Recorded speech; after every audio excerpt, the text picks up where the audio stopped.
পুরনো আকাশ প্রতিরক্ষা ব্যবস্থা ইরানকে ফেলে দিয়েছে করুণ পরিস্থিতিতে। যদি আন্তর্জাতিক চাপ উপেক্ষা করে ইরানে হামলা করে বসে ইসরায়েল, তাহলে শুধু শনিবার রাতের ড্রোন আর ক্ষেপণাস্ত্র হামলার প্রতিশোধে বিষয়টি সীমিত থাকবে না, এমন আশঙ্কা করে প্রতিবেদন প্রকাশ করেছে সংবাদ মাধ্যম Reuters.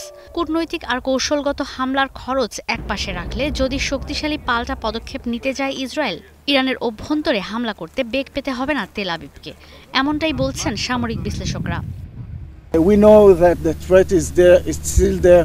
The Iranians are capable to shoot to Israel missiles and UAVs and cruise missiles, and this is exactly what we are preparing ourselves, as I said, for a very long time.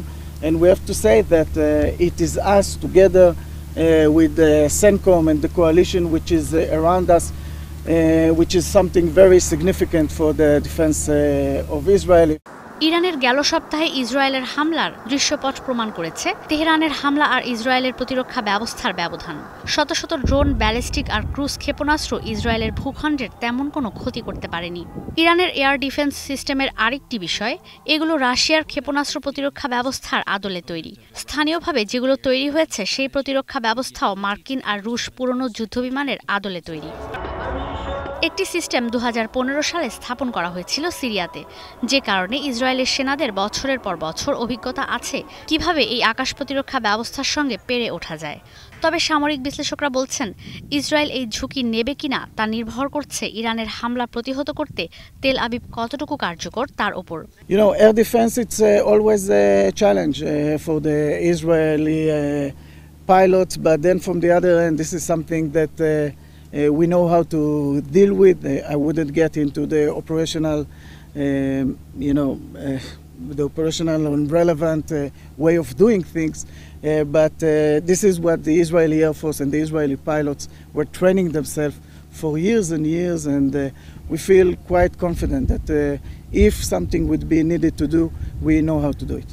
বিশ্লেষকরা বলছেন, সংঘাত শুরু হলে Iran শক্তিশালী অস্ত্র ব্যবহার করতে পারে, যেখানে আছে 3,500-এর বেশি ড্রোন আর ক্ষেপণাস্ত্র, যদিও এই সংখ্যা তেল আবিবের চেয়ে অনেক কম।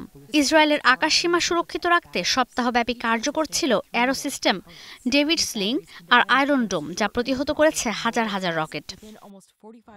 ইসরায়েল বিস্তারিত কিছু না জানালেও বিশ্লেষকদের গবেষণা বলছে এই হামলা করতে ইরানের খরচ হয়েছে $8 থেকে $10 কোটি, কিন্তু ইসরায়েল আর মিত্র দেশের এই হামলা প্রতিহত করতে খরচ হয়েছে $100 কোটি। বুধবারও ইসরায়েলের জন্য সামরিক সহায়তার বিল পাশে কংগ্রেসকে চাপ দেয় মার্কিন প্রেসিডেন্ট জো বাইডেন। ইসরায়েলের এয়ার ডিফেন্স ফোর্স বলছে, ইরান ও মিত্র দেশগুলো আবারও হামলা করতে পারে এই আশঙ্কায় অস্ত্রের মজুত বাড়াতে দিনরাত কাজ চলছে। তবে ভবিষ্যতে ইরানকে কি ইসরায়েলের একাই মোকাবিলা করতে হবে কিনা, আয়রন ডোম আর ডেভিড স্লিং যথেষ্ট কিনা তা নিয়ে নেই কোনো সংশয়। কোনো ক্ষেপণাস্ত্র বা ড্রোন অ্যারোর রাডার এড়িয়ে গেলেও কিছুটা নিচের দিকে তাক করে থাকা এই সিস্টেমগুলো থেকে রেহাই পাবে না। ঈশিতা ব্রহ্ম, এখন বিশ্ব। হে বৎস, গ্লুকোজের অভাবে তোমার দুনিয়া এখনো ওলটপালট। এই নাও SMC glucose powder drink bolt. এটা শরীর মন চাঙ্গা করে কনফিডেন্স বাড়ায়। বোল্ট, অন থাকুন সারাক্ষণ।